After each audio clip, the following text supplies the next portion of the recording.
iglesia.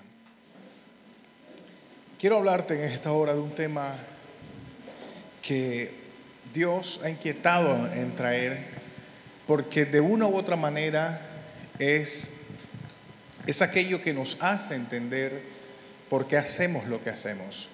Siempre he creído que cuando comprendemos del por qué el hacer lo que hacemos, realmente le encontramos un propósito. O sea, no se trata en la vida de hacer las cosas por hacer, no se trata de vivir una vida sin un horizonte claro. La palabra dice: conoceréis la verdad y la verdad nos hace libres. Cuando usted entiende asuntos espirituales, su fe se desarrolla, usted tiene fe, usted sabe por qué es cristiano.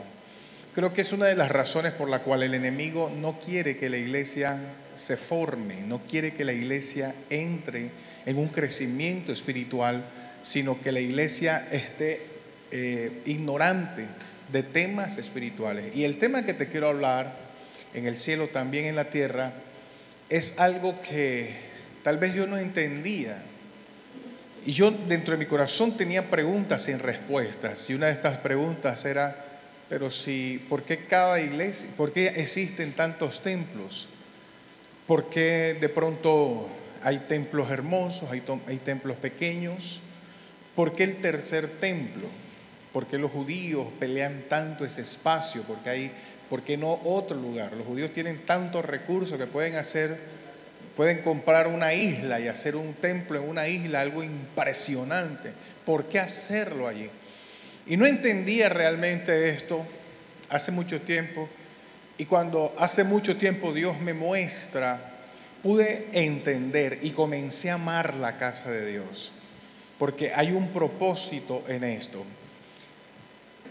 La palabra nos enseña, y quiero que vayas conmigo, en Hebreos capítulo 8, verso 5. Hebreos capítulo 8, verso 5. Cuando lo tengas, me confirmas con un amén y te colocas de pie en esta maravillosa hora. Dice la palabra del Señor. ¿Ya lo tenemos? En el nombre del Padre, del Hijo y del Espíritu Santo, los cuales sirven a los que es figura y sombra de las cosas celestiales, como se le advirtió a Moisés cuando iba a erigir el tabernáculo, diciéndole: mira, haz todas las cosas conforme al modelo que se te ha mostrado en el monte santo. Póngase cómodo en esta hora. Convengamos que Moisés fue ese pilar que Dios usó para la formación tanto del pueblo de Israel y que hoy nos sirve a nosotros como una referencia de liderazgo. Cuando el pueblo de Israel salió de Egipto, había muchas cosas en el corazón de Israel. Había idolatría, paganismo, habían tantas cosas que de una u otra manera Dios no le agradaba del hombre. De hecho, realmente Dios no le gusta cómo somos nosotros. O sea, porque realmente Dios no está de acuerdo cómo somos. Por eso es que Dios desea transformarnos. Porque somos apáticos a la parte espiritual, somos muchas veces inconstantes, de pronto decimos una cosa y no lo cumplimos, somos volubles, a veces somos tímidos, miedosos. Entonces eso a Dios no le agrada y por eso Dios desea transformarnos. Entonces el débil, dice la palabra, diga fuerte soy. O sea, una persona que es débil, Dios le quiere enseñar a ser fuerte. A una persona inconstante, la palabra dice: ¿por qué claudicáis entre dos pensamientos? La palabra enseña que sea vuestro sí, sí, vuestro no, no. O sea, una persona que es voluble, Dios quiere que sea radical. Una persona que es falta de fe o temerosa, Dios desea que tenga fe. O sea, eso se llama una transformación. Dios no nos quiere cambiar, sino que nos quiere transformar. Una cosa es cambiar y otra es transformación. La transformación de Dios se basa en tomar lo que ya existe y mejorarlo.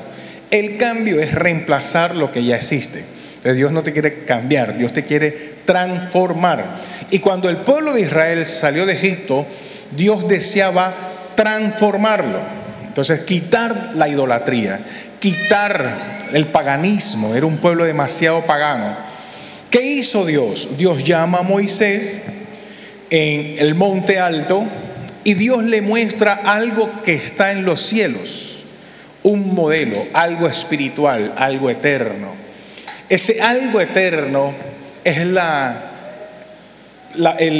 como el modelo, la maqueta de aquello que de lo que Dios le muestra a Moisés, y es lo que Moisés plasma, llamado el tabernáculo. Cuando Dios le da las órdenes a Moisés muy estrictas del tabernáculo, Dios es claro y le dice: quiero que las cuerdas midan de tal a tal distancia. Los clavos tienen que ser en oro, imagínate, tiene que ser algo específico, algo puntual. Esto tiene que tener unos candelabros de esta manera, tiene que ser así. Eso lo vio Moisés en los ambientes espirituales eternos, lo vio en los cielos, y Moisés debía ahora plasmarlo en la tierra.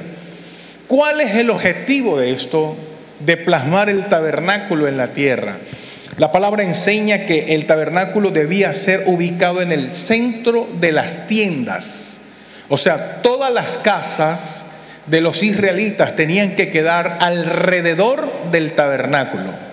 El objetivo de esto es que el pueblo girara en torno a la presencia de Dios, cuya presencia podían ellos hallar en todo lugar, pero invocar, convocar y dar gracias en el lugar del tabernáculo.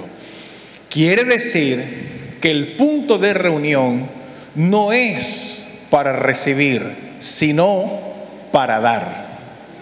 Diga conmigo: el punto de reunión no es para recibir, sino para dar. ¿Cuándo y dónde recibimos nosotros? Todos los días. A través de la oración, Dios le da nuevas fuerzas. Una iglesia que no ora es una iglesia débil. Si usted como cristiano no está orando, usted le ha abierto puertas al enemigo. Por ello es que está la apatía, por ello es que muchas veces está el desánimo, por ello está la tristeza, la confusión, los problemas, porque la iglesia que no ora es una iglesia débil. La oración es fuente de poder, y la oración no es repetir palabras por repetir. La palabra oración, en uno de sus significados original del griego, significa mirar hacia adentro. Y la parte, cuando nosotros estamos orando todos los días, es que nosotros estamos llegando delante de Dios diciéndole: Señor, yo reconozco que necesito ser transformado en esta área, en esta otra, en esta área. Para usted poder ver hacia adentro, usted necesita ser sincero con usted mismo y luego llegar ante la presencia de Dios. Entonces, ¿cuándo Dios te va a hablar? Dios te va a hablar por medio de su palabra. Si usted ora, vendrá sobre ti lo que es la iluminación de Dios para poder entender su palabra. Entonces, cuando usted abra la Biblia, usted va a entender cosas que tal vez no entendía antes. Pero si no oras y lees la Biblia, no vas a entender. Y si oras y no lees la Biblia, no te va a hablar Dios, porque Dios te va a hablar es por medio de su palabra. Puedes entonces confundir la voz de Dios si no estás leyendo la Biblia. Pones un mensaje en YouTube y crees que Dios te está hablando. Entonces usted dice: pastor, pero Dios me ha hablado. Sí, Dios busca diferentes maneras de hablar, pero la palabra de Dios es lumbrera nuestro camino. Cuando leemos la palabra, cuando tenemos una vida de oración, Dios nos va a hablar, y eso es todos los días. ¿Qué sucede entonces en el servicio? En el servicio lo que usted viene es a darle gracias a Dios, usted viene a reconocer el poder de Dios, viene a gozarse con sus hermanos. El Salmo 133, verso 1, 2 y 3 dice: mirad cuán bueno y cuán delicioso es habitar los hermanos juntos y en armonía. Es como el buen óleo que desciende sobre la cabeza, o el aceite que se derrama sobre la cabeza de Aarón, que desciende sobre sus barbas y llega hasta el borde de sus vestiduras, porque es allí donde Dios envía la bendición y la vida eterna. O sea, todos los días buscamos a Dios, leemos su palabra, oramos y nos congregamos para darle la gloria a Dios, para gozarnos, para aplaudir, para celebrar. Cada servicio es una celebración. Cada servicio debe ser una fiesta. Si usted no ora en su casa todos los días, si no lee la palabra de Dios todos los días, usted vendrá con una expectativa. Y la expectativa es recibir en el culto. Y por eso es que hay personas que dicen: no me gustó el culto de hoy, la alabanza estuvo floja, no me gustó esto y esto, porque vienen con la expectativa de recibir. Pero no debe ser así. Debemos tener claro que la razón de venir es mejorar la alabanza para Dios, darle al Señor lo mejor de cada uno de nosotros, porque es una celebración. ¿Cuántos dicen amén?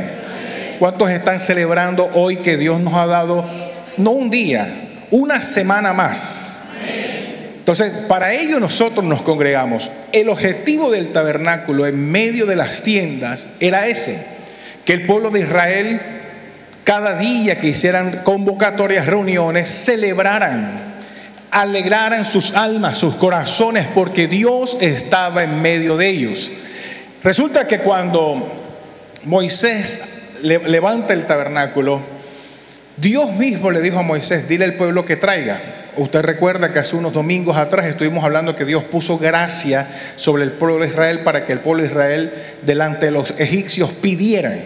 ¿Qué es lo que iban a pedir? Lo que ellos habían trabajado, que por más de 450 años habían sido esclavizados.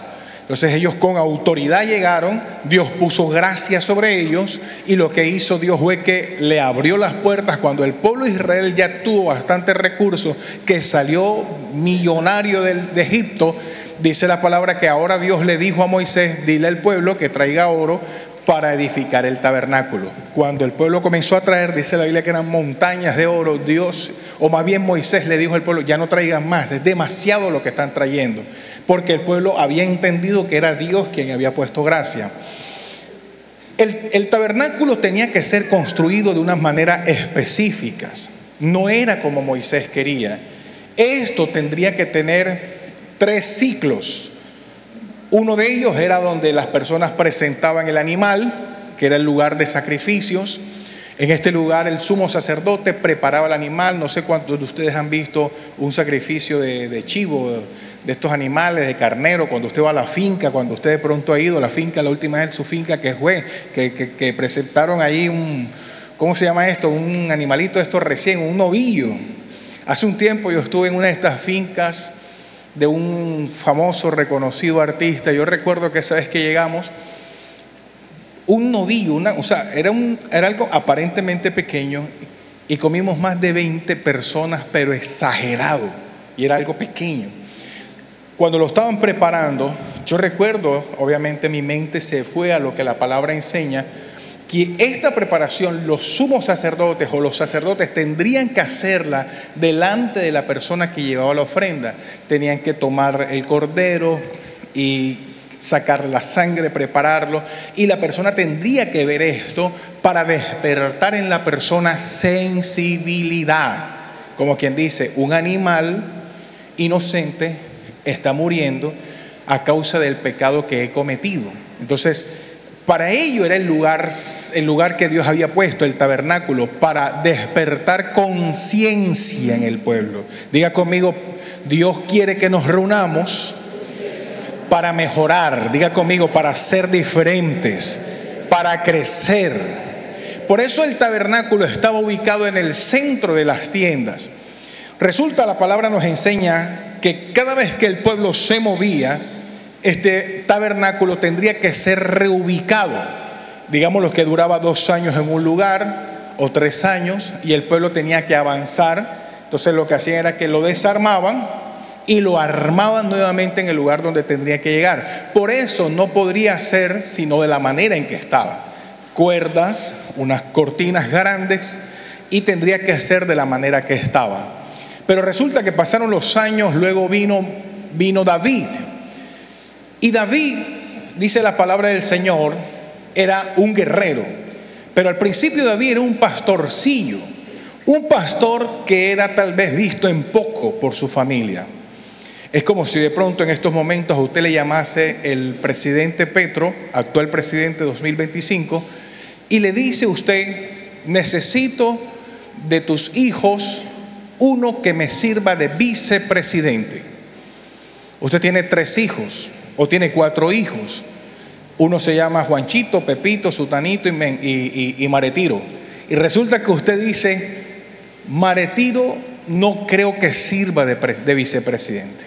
Él es torpe, él es tosco, es desatendido, se levanta tarde, no sabe ni por dónde va la cosa. No creo que él no creo que califique. Y usted presenta a los otros 3. Por lo tanto, David no era bien visto tal vez delante de sus padres, porque cuando el profeta lo va a ungir, esto es lo que el profeta le pregunta al papá de David. Le dice, ¿estos son todos tus hijos? O sea, el papá de David presentó lo que él creyó y consideró que servían como futuro rey de Israel. Sin embargo, Dios fue claro y Dios le dijo al profeta, el hombre ve lo que está delante de los ojos, pero Dios escudriña ¿qué? Estamos claros. Entonces le dijo, no es por ahí, no es por lo piñudo, no es por lo grande, es por lo que hay en el corazón. ¿Qué vio Dios en el corazón de David? Que la palabra enseña que era el corazón conforme al de Dios. O sea, no que era como el corazón de Dios, sino que era lo que Dios quería que un corazón tuviese. ¿Qué fue lo que vio Dios en el corazón de David? Si usted se da cuenta, el libro más largo de la Biblia es el libro, ¿cuál es? Los Salmos, 150 capítulos. Está en el medio de la palabra, está en el medio de la Biblia. ¿Por qué está en el centro de la Biblia? Porque es el libro referente de la oración de los judíos. Los salmos no son simplemente alabanzas como algunos pensamos. Los salmos son oraciones cantadas. Y si usted se da cuenta, el 95% de los salmos los escribió, ¿quién fue?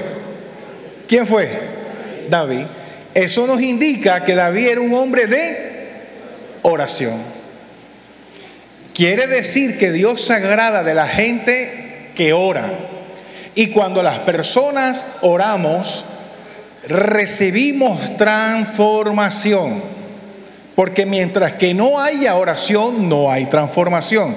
La oración nos acerca a Dios. Si usted no ora, ahora el detalle no está en repetir palabras. Recuerda, la oración es mirar hacia adentro. Es decir, Señor, yo reconozco que tal vez a veces te busco solamente cuando tengo problemas. Yo reconozco que a veces te fallo. Yo reconozco que a veces prometo y no cumplo. Yo reconozco que a veces soy débil en la fe, pero aquí estoy, quiero avanzar. Ayúdame a creer cada día en ti. Eso es una oración. Y la palabra nos enseña que cuando David, con un corazón conforme al de Dios, en medio de la oración, ahora David le nace en su corazón construir casa para Dios. Ahora, ¿por qué tú crees que David quería construir casa para Dios, el templo? ¿Por qué tú crees? Acuérdate que eso lo puso Dios en Moisés. Recuerda que lo puso Dios en Moisés. ¿Dónde lo puso?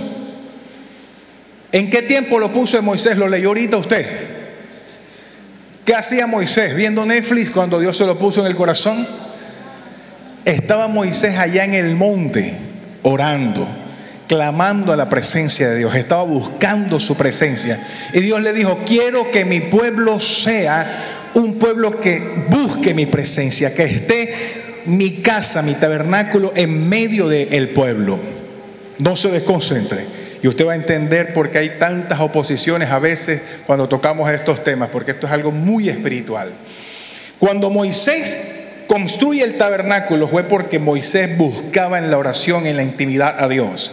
Ahora David es un hombre de oración. David quiere hacer las cosas bien. Y ahora David le nace construir no un tabernáculo, porque obviamente ya el pueblo está establecido, ya David ha conquistado. Lo que ahora David quiere hacer es el mismo tabernáculo o el mismo modelo, plasmarlo en un lugar estable. O sea, ya no quiere construir David una choza movible, sino quiere construir algo estable, un edificio, pero con las mismas medidas, con las mismas condiciones del tabernáculo. David no lo hace ni tan grande ni tan pequeño, lo hace con la misma información del tabernáculo. Pastor, ¿a dónde me quieres llevar con esto? Bueno, no fue David quien lo construye, pero eso estaba en su corazón. En 1 Corintios capítulo 22, o de Crónicas, perdón, capítulo 22, verso 1, usted va a encontrar lo siguiente. 1 Crónicas 22, 1, dice la palabra: y dijo David, le está hablando David a su hijo, aquí estará la casa de Jehová. O sea, Dios pone esto en el corazón de David. Y David le nace construir casa al Señor. Y dice: y aquí el altar de los holocaustos para Israel. Mira, quiero que analices esto. David, cuando está o en su corazón está el pensamiento de casa para Dios, ¿en quién están pensando según lo que usted está leyendo aquí? ¿En quién está pensando David? Fíjate, está diciendo la casa de Jehová, y está hablando del lugar del holocausto para Israel, donde Israel tendría que entregar el sacrificio, donde Israel tendría que venir y darle gracias a Dios. Y tú preguntarás, ¿por qué, pastor? Ahora te explico en el verso 7. Vamos al verso 7. Y dijo David a Salomón: hijo mío, en mi corazón tuve el edificar templo al nombre de Jehová mi Dios. Verso que sigue, vamos a leer varios textos. Mas vino a mí palabra de Jehová diciendo: tú has derramado mucha sangre y has hecho grandes guerras. No edificarás casa a mi nombre, porque has derramado mucha sangre en la tierra de delante de mí. Déjalo allí un momento y te explico esto. Si David era un hombre de oración, yo sé que te has preguntado esto: ¿por qué mató a tanta gente? ¿Sí o no? ¿Y por qué Dios lo veía con agrado? Mira, hay algo que quiero que tú comprendas en esta hora. Todas las naciones que estaban alrededor de Israel eran naciones paganas. Imagínate una Sodoma y Gomorra. Los hijos eran presentados ante dioses paganos. Había homosexualismo, había paganismo, brujerías, hechicerías. Todo este poco de situaciones o de pecados subían de delante de Dios. Eran naciones que no se arrepentían. Eran naciones que les daba lo mismo, que no oraban. No habían en ellos un deseo de transformación. Y la Biblia, la palabra del Señor es clara cuando dice que la paga del pecado es. Por lo tanto, el juicio de Dios llegaba hacia esas naciones a través de la espada de David. Por eso es que la palabra enseña que cuando Dios le daba una orden a David, le decía: acaba con todo, hasta con los recién nacidos. Y tú vas a decir: pastor, pero ¿qué crueldad era esa? ¿Qué clase de Dios era ese? Resulta que, y es aquí donde usted como iglesia debe entender esto. Fuimos llamados para predicar la palabra. Porque por eso la palabra dice que el árbol que no da fruto es cortado. Por eso Dios nos llama a mejorar, a cambiar, a transformar. La palabra infierno no fue creada para nosotros. El infierno no fue creado para nosotros, fue creado para Satanás y sus ángeles. Pero en el origen griego, la palabra infierno, al traducirse, se traduce como lugar de desechos. Lugar de desechos. El infierno está preparado para todo aquello que no dio fruto, que no avanzó, que no creyó en Dios. Lugar de desecho. Para ello está creado el infierno. Y es ahí donde viene el mensaje de las buenas nuevas de salvación. De pronto, si una persona siente que no está dando frutos, ahora el Señor le dice: tú puedes dar frutos. Solo haz las cosas bien. Tú puedes mejorar. Solamente cree en el Señor. Tus hijos le pueden servir a Dios y serán transformados. Tú puedes tener una vida de propósito. Haz las cosas bien. Pero cuando el hombre le da la espalda a Dios, Dios no puede hacer nada. Dios no te puede obligar. Para ello, entonces, existe la casa de Dios. Cuando Dios a través de David le da esta palabra y le dice: tú has derramado demasiada sangre, quiere decir que tienes muchos enemigos. Y cuando esos enemigos quieran levantarse en tu contra, lo que van a querer hacer es destruir la casa. Por lo tanto, tú no la vas a construir. Verso 9 dice, en el verso 9: he aquí te nacerá un hijo, el cual será llamado, o será varón de paz, porque yo le daré paz de todos sus enemigos en derredor. Por tanto, su nombre será como Salomón, y yo daré paz y reposo sobre Israel en sus días. Cuando hablamos de Salomón, ¿qué viene a su mente? Dígame dos cosas de lo que viene Salomón: sabiduría, ¿y qué otra cosa? ¿No se le pasó por la mente las 1000 mujeres? Sí, ¿verdad? Pastor, 1000 mujeres tuvo Salomón. Esto hacía parte de la sabiduría de Salomón. ¿Cómo así, pastor? Dígame más, dígame más. Mire, movamos la lógica en esto. Me gusta hablar a veces con muchas lógicas en estos principios. ¿Cuántos hijos tuvo Salomón? Compare los hijos que tuvo Salomón con los hijos que tuvo David. ¿Quién tuvo más hijos?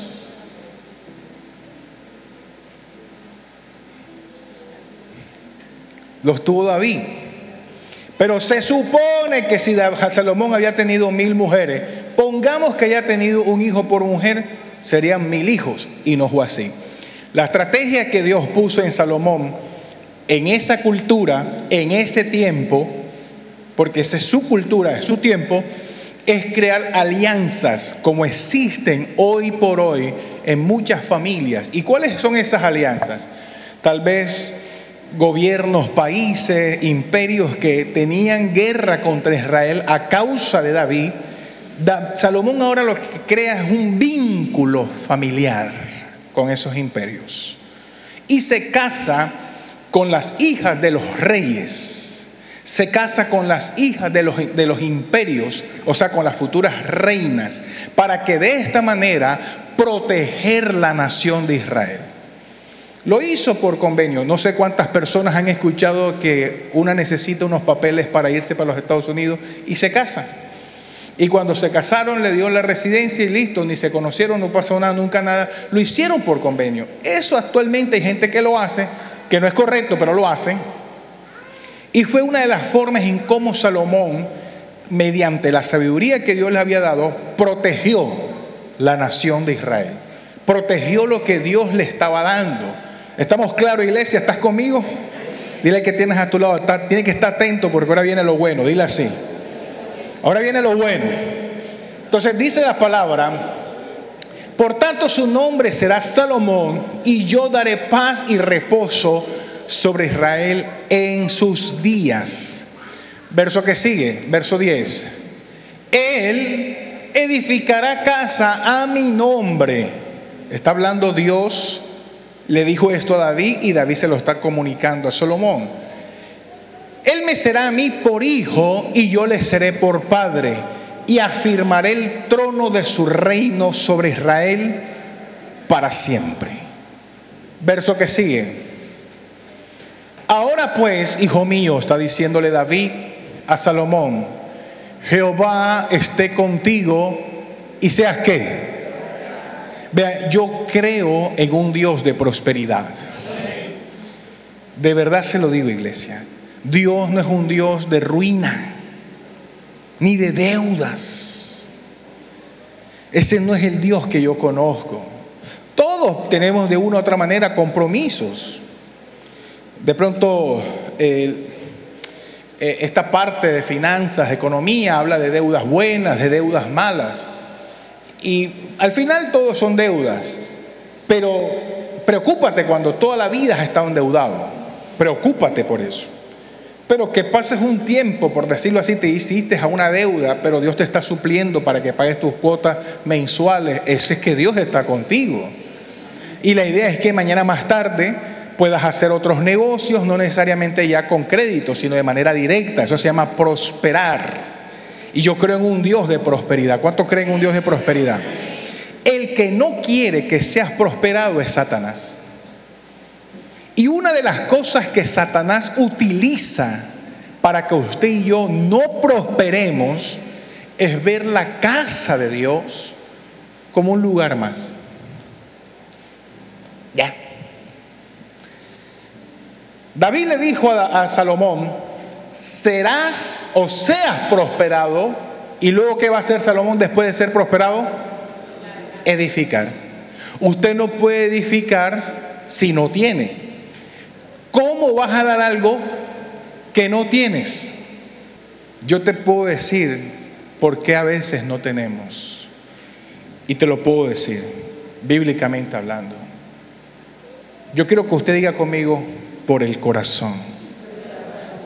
La Biblia dice: engañoso es el corazón del hombre. Ahí están Ananías y Zafira. Ellos dijeron: voy a vender una heredad y cuando me vaya bien y la haya vendido, se la voy a llevar a los apóstoles. Pero cuando ellos vendieron la heredad, en el camino dijeron: esto es mucho. Esto es mucho. Vamos a dar nada más la mitad. Hay gente que no ha sido prosperada porque Dios conoce su corazón. Y Dios sabe que en esas personas a veces va a ser más letal el remedio que la enfermedad. Entonces está la persona que dice: Señor, yo quiero un buen empleo y quiero cambiar de carro, tengo un carrito sencillo, mándame un BMW, y Dios se lo manda. Entonces después dice: pastor, el único día que tengo para hacerle mantenimiento y lavar el carro es el domingo, no puedo ir a la iglesia. Por eso es que muchas personas no son prosperados. Ahora, si en tu corazón, y quiero que mires esta palabra porque esta palabra es desafiante y clave para muchos. Si en tu corazón tienes el deseo de agradar a Dios primeramente por encima de todo, seremos prosperados. Aunque se escuche flojo ese amén. Y te explico por qué. Cuando tú entiendes y tú dices amar a Dios, tú sabes, según lo que te leí en el principio en la palabra, que el edificar casa a Dios es la sombra de lo que hay en el cielo. Entonces tú dices: ¿cómo así, pastor? Quiere decir que lo que yo haga aquí en la tierra es que estoy tratando de mostrarle a todas las personas algo que puede haber en la eternidad en el cielo. Así es. Cuando tú estás buscando la manera de traer el cielo a la tierra, tú estás de parte de Dios, teniendo un corazón como Dios quiere que lo tengas. Entonces, pido a Dios que abra tus oídos espirituales y tu entendimiento. Cuando tú comienzas a trabajar en esto y tú trajiste a este lugar un ladrillito y tú pusiste un ladrillito en medio de la necesidad que tú tienes, ese ladrillito no son las 4 paredes que tú estás construyendo, no. Ese ladrillito se llama restauración de una familia que se congrega aquí. La liberación de una persona que está luchando con droga, que se congrega aquí. Cuando tú escuchas que la radio está fuera del aire y tú dices: no, esto no puede ser así, algo tenemos que hacer, es porque tú no estás pensando en ti, tú estás pensando en lo que Dios hace a través de esa emisora y de la manera en cuanto Dios alcanza a muchas personas a través de esa emisora. Pero cuando eso no está en tu corazón, la bendición se detiene, porque entonces Dios te manda la bendición y ya no te congregas. Ya no tienes tiempo para las cosas de Dios. Pero cuando tú comienzas a pensar en expandir la palabra, en bendecir a las personas, entonces Dios dice: lo que esta persona está sintiendo me agrada, lo voy a prosperar para que dé. No solamente tendrá para su familia, tendrá para todos, porque Dios es un Dios de prosperidad. La palabra enseña Obed-Edom. Dice la palabra que el arca de la alianza, que debía estar en el templo, por cosas que David en el momento tomó malas decisiones, le tocó a David tomar la decisión de meter el arca de rapidez en la casa de Obed-Edom. Dice la Biblia que Obed-Edom con su familia se dedicó a cuidar lo que le pertenecía a Dios, que tendría que estar en el templo.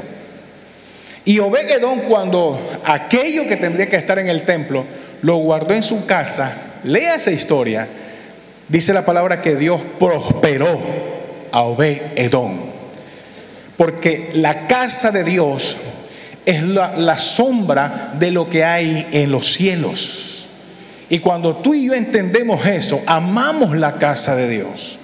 David por eso amaba la casa de Dios. David era un hombre de oración. Yo como persona estoy claro y convencido de que al final esto es vanidad de vanidades, y en el momento que Dios me lleve, esto quedará aquí. Pero Dios no está viendo lo físico, sino lo que está aquí, en el corazón. Porque tal vez si yo comparo este lugar con lo que la Biblia describe, imagínate, o sea, la palabra es clara cuando enseña que en el templo las paredes eran enchapadas en oro. El piso era enchapado en oro. Entonces cuando yo miro de pronto el cielo raso que tiene un huequito, que tiene otra cosa, yo digo, lejos está de lo que la Biblia enseña. Pero aún así, dentro de las limitantes nuestras como iglesia, nos hemos esforzado por tener casa para Dios, para restauración de las familias. Y es lo que a Dios le agrada. No son las cuatro paredes, es lo que hay en el corazón nuestro para que todos nosotros estemos cómodos alabando y glorificando a Dios, celebrando al Señor. Yo pensé que usted iba a celebrar eso.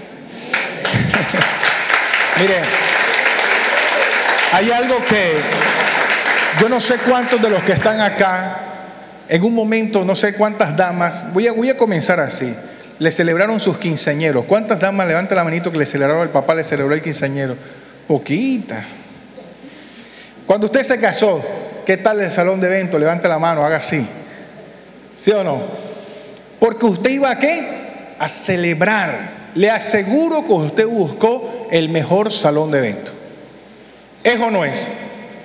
No creo que usted el día que se haya casado haya dicho, no, me voy a casarme, vamos, hacemos eso en el patio. Rueda ese poco de bloques que están, vamos a casarnos ahí en el patio. No creo eso. Usted dijo, ¿dónde está el mejor salón de eventos?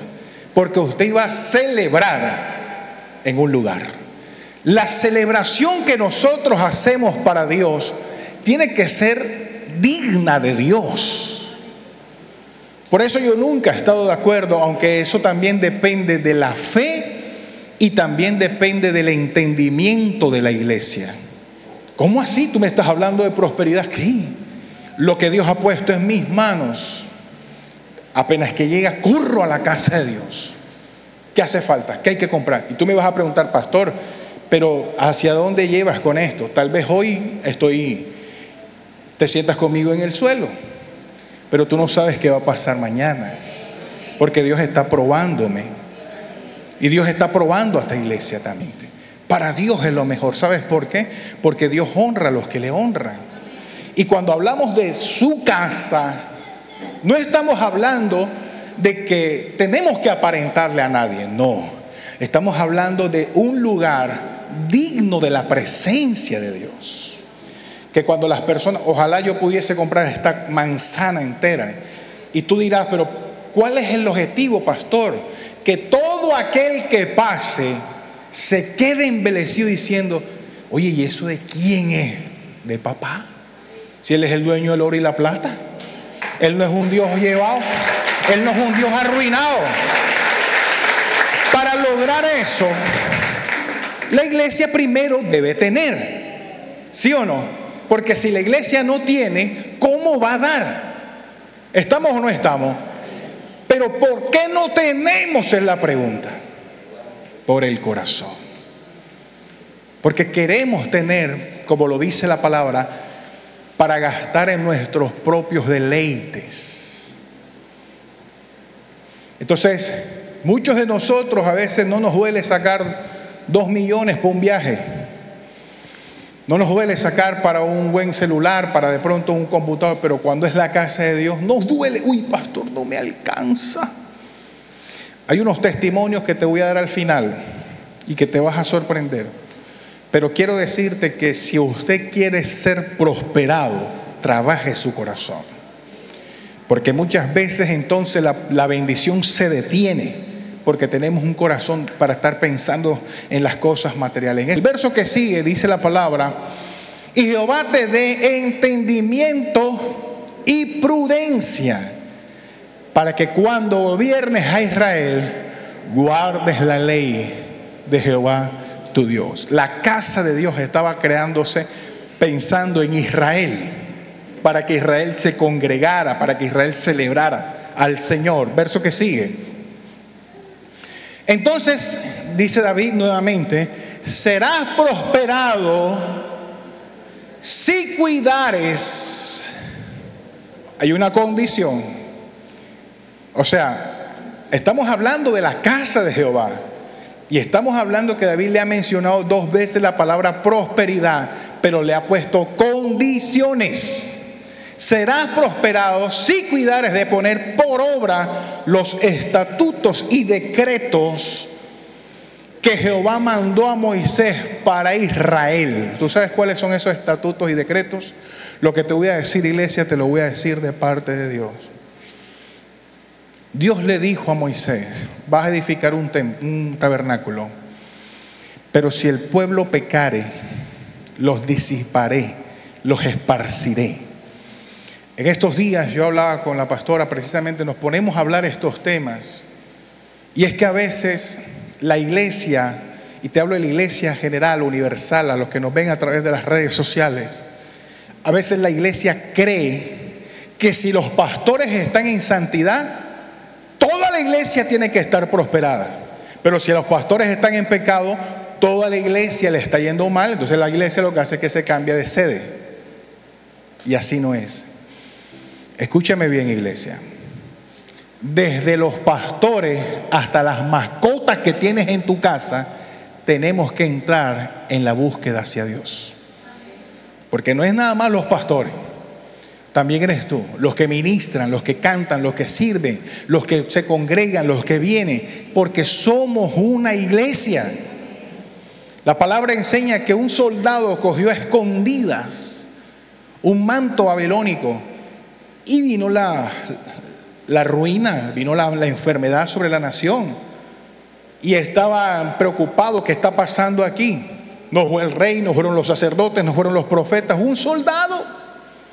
Quiere decir que si en medio nuestro hay personas que están pensando en división, que vienen por venir, que están ministrando, que están haciendo las cosas para ellos ser vistos, para ser aplaudidos, eso estanca la bendición. Aunque usted no diga amén.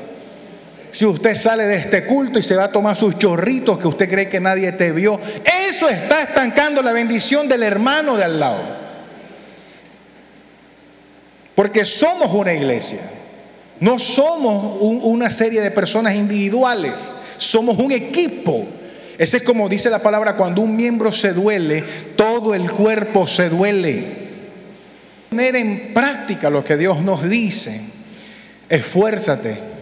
David le dice a Salomón: esfuérzate, esto no va a ser fácil. Hacer las cosas bien no es fácil. O sea, para hacer las cosas bien, ¿qué necesitas? Esforzarte. Para amar la casa de Dios necesitas esforzarte. Necesitas esforzarte. No temas. Y yo no entendía por qué en Josué 1:8 y por qué Dios siempre le decía a las personas: no temas. Y es que hay un temor cuando hay cosas nuevas por hacer. Y hacer cosas nuevas da miedo. Por eso David le dice a Salomón: no temas ni desmayes. O sea, tenemos que seguir. Dice la palabra: he aquí yo grandes esfuerzos, dice David, he preparado para la casa de Jehová. Wow. Cuando yo leo esto, yo recuerdo a un David pastoreando unas cuantas ovejas. Yo recuerdo un David que tal vez no tenía nada. Ahora David hace un gran esfuerzo para la casa de Jehová. Y mira el esfuerzo que hace David. 100,000 talentos de oro. O sea, si usted busca en Google cuánto costaba un talento, acuérdate de la parábola de los talentos. A uno le dio 5 talentos, a otro 4, 3, 2 y 1. Y estamos hablando que el que recibió 5 talentos era plata. Ahora imagínate, 100,000 talentos de oro. O sea, yo me imagino que David se quedó sin nada. Y esto es para Jehová, dijo David. Y tú de pronto dirás, pastor, pero ¿a qué tiene que ver eso? Hasta el día de hoy nosotros sabemos de David. Y no solamente nosotros. Jesús recibe un título que es Hijo de David. Porque Dios honra a los que le honran. Y David se esforzó por agradar a Dios. David no quiso presumir el templo delante de pronto de los enemigos. A David eso no le importaba. Lo que David quería que el pueblo de Israel viera que esa casa era para Dios y era lo mejor que había en Israel para su Dios. 100,000, 1,000,000 de talentos de plata y bronce y hierro sin medida, porque es mucho. Asimismo he preparado madera y piedra, a lo cual tú añadirás. Verso 15. Tú tienes contigo muchos obreros, conteros, albañiles, carpinteros, canteros, carpinteros y todo hombre experto en toda obra. Del oro, de la plata, del bronce, del hierro no hay cuenta. O sea, imagínate, no sacó cuentas David. Llévate todo lo que necesites. Dile al que tienes a tu lado, yo tengo fe que un día tú vas a hacer eso también. Dile que tú vas a hacer eso un día. No hay cuenta, levántate y manos a la obra y Jehová esté contigo. No hablemos tanto, vamos a hacer, dijo David. Porque David tenía en su corazón un deseo poderoso de construir la casa del Señor. ¿Cuántos dicen amén? Dele un aplauso al Señor.